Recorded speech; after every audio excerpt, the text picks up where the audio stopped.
A small theater stage, a regular performance. Suddenly, an acousmatic shot, frantic scudding, a woman dead.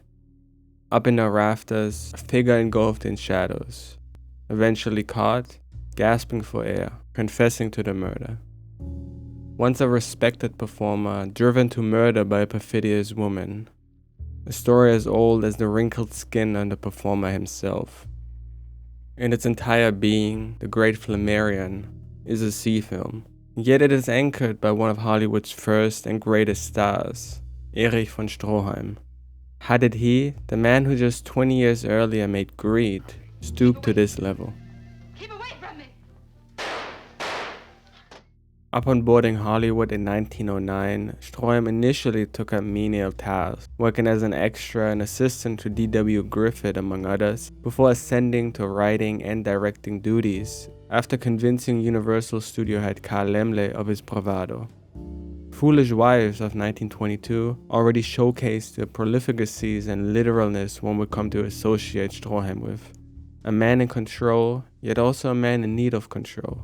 No detail left unsupervised.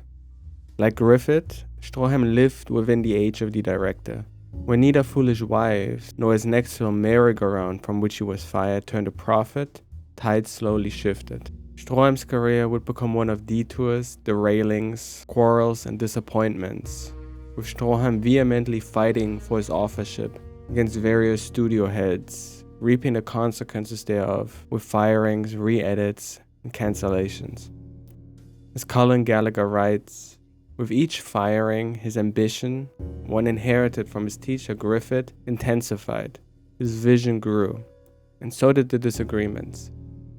By the time the 30s rolled around, he fell completely out of favor and was reduced to low-budget acting work to sustain himself, often parodizing himself. Through the great Dr. Crispin. Don't! This life would continue until a trip back to Europe united him with Jean Renoir. Grand Illusion re-established Stroheim as an important figure, at least in France. Yet each return to Hollywood proved more futile than the last, as we see here in Flamarion. The Great Flamarion is a mirror of Stroheim's demise, and likely a film he himself detested for its closeness to the humiliating period of the early 30s. But really, it is like a seedier Blue Angel.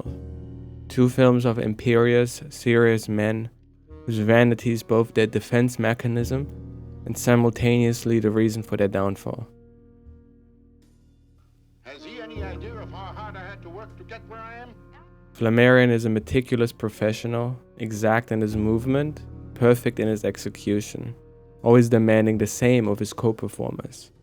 Stroheim plays him constantly bilious, pensive, hardened, a face a mix of a tiredness of having resorted to this kind of film and the perfectionism inherent to his personality.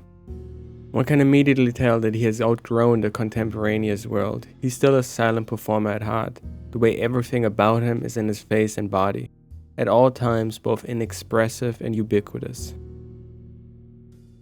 He drove me mad. He was a genius. I'm not a genius. I'm a worker. Geniuses sometimes end up very unhappy, without a penny. Anthony Mann instead of Stroheim. The Great Flamarion was Mann's seventh film. While still far removed from the tenebrity of his Alton collaborations, Flamarion is extremely moody and occasionally experimental, often playing with the mirror motive throughout the in-film performances. Compared to his prior 6 films, it seems the first of Mann to accentuate the darkness inherent to his later worldview. The idea of man not solely against the world, but his own scars. What do you want to do, pawn them or sell them? Sell him. The Great Flamarion has all the makings of a forgettable B-picture, rushed plot developments, inconsistent performances, diminutive sets. It seems unlikely that even those responsible for it would have remembered it, if at all, too fondly mere months later.